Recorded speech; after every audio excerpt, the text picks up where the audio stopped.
nalilito, ba't daw ako nagkaganito?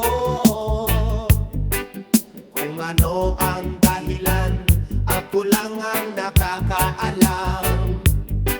Magulang ko'y ginawa na ang lahat ng paraan upang mahiwalay sa aking natutunan. Subalit iniwan ko ang ibinigay na karangyaan. Kung ano ang dahilan, ako lang ang nakakaalam. Musika ang buhay na aking tinataglay. Ito rin ang dahilan kung ba't ako naglalakbay. Kaya ngayon ako'y narito upang ipaalam na di ako nagkamali sa aking daan.